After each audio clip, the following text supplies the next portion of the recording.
Қыран жыртқыш құс. Қыран сөзінің мағынасы бүркіт, қаршыға, қырғи, ителгі сияқты алғыр құстардың жалпы атауы. Қазақ халқы қыран құстарды қашанда киелі санайды. Қыран құстар ғалымдардың есептеуінше 100 жылға дейін өмір сүреді. Баршаңызға сәлем, Пайдалы кеңес каналына қош келдіңіздер. Бүгінгі видеомызда қыран бүркіттің біз білмейтін қырлары жайлы және қыран бүркіттің қырықтың қырқасына келгенде қандай қиындықтан өтетіні жайлы айтатын боламыз. Ал сіздер арнаға тіркеліп лайк басып, пікір қалдырып, қоңыраушаны баса отырыңыздар және осы видеоны соңына дейін көріңіздер. Бүркіт еркіндікті сүйетін жыртқыш құс. Ерекшеліктеріне, өнегелі тұстарына тоқталсақ. Қазақ құсбегілері бүркіт жасын былайша есептейді.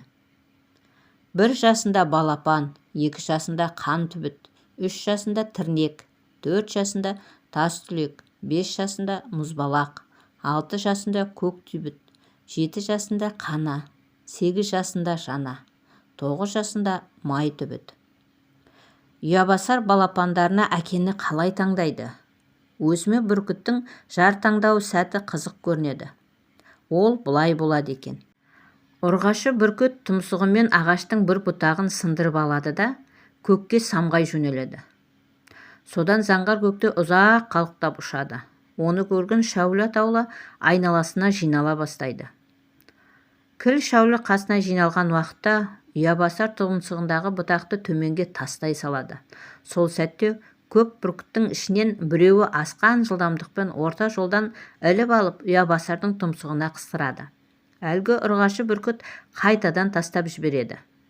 Еркегі қайтадан жерге түсірмей алып келіп береді. Осылай бірнеше рет қайталанады. Ақырында сынақтан сүрінбей өткен шәуілмен жұптасады. Жұп құрған бүркіттер аң-құс шыға алмайтын таудың биік шыңына ұя салады. Бұтақтан қаңқасын құрып, тұмсықтармен үсті-басынан мамық жүндерді жұлып, төсеп ұяны ықтасын етеді. Ұябасар балапан басқан шақта сарша үздіксіз тамақ тасып отырады. Жұмыртқа жарып шыққан кезде қауқарсыз балапанды ата-анасы қорғап, тамақ тасып, жетіліп өсуіне жағдай жасайды. Ал қанаты шыққан уақытта ұяның мамықтарын алып тастап, балапандары ыңғайсыз күйге түседі. Осы сәтте тамағын ұядан сәл ұзақтау қойып, оның өзін жемтігіне еңбекпен жетуге үйретеді.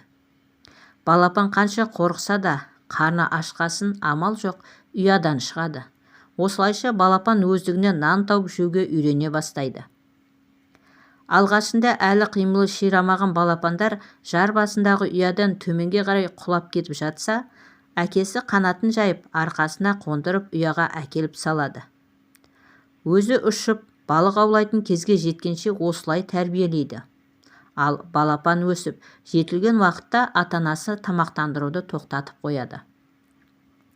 Осыны көріп отырып, бала мен шәкірт тәрбиелеуде таптырмас әдіс екен деп түйдім. Бүркіттің өнегесі. Бүркіт 40 жасқа толған кезде қылыштай қылшылдаған тырнақтары бұрынғыдай жемтігін бүріп ұстайтын қауқарынан айырыла бастайды. Ал қара тасты қақ жарған тұмсығының өткірлігі жоғалып, иіліп, майысып қалады. Бұл екеуі оның негізгі тіршілік құралы. Қанаттары болса, ауырлап өзіне жүк болады. Ұшу бұрынғыдай емес, енді нағыз азаптың өзіне айнала бастайды. Осы бір қиындықтан арылып, қайта түлеп, қуатын қайтарып, дұрыс өмір сүру үшін қиын кезеңді бастан өткеру керек. Немесе осы күйінде өлуге тура келеді. Бұл кезең 150 күнге созылады екен. Ұшар таудың басындағы ұясына жетіп алған соң, бүркіт майысып қалған тұмсықтарын тасқа ұрып сындырады. Кейін тұмсығы қайтып өскенге дейін күтеді. Тұмсығы өсіп шыққан соң тырнақтарын сындырады. Кейін тырнақтары өсіп шыққанға дейін тағы күтеді. Тырнақтары өскеннен кейін қанаттарының қауырсындарын түгел жұлады. Осы бір азапты кезең өткенге дейін 5 ай уақыт керек екен. Осыдан кейін 40-тың қырқасына шыққан қыран құс жаңадан қанаты қатая бастаған балапан бүркіт сияқты аспанға самғап ұша жөнеледі. Міне осылайша тағы 30 жыл өмір сүруге мүмкіндік алады екен. Осыны үйреткен Алла неткен шебер еді. Ал ақылы бар адам баласы ше? Жақсылыққа қарай өзгеру керек екен білсек те, адамға тән шешім қабылдап әрекет етуден ерінеміз.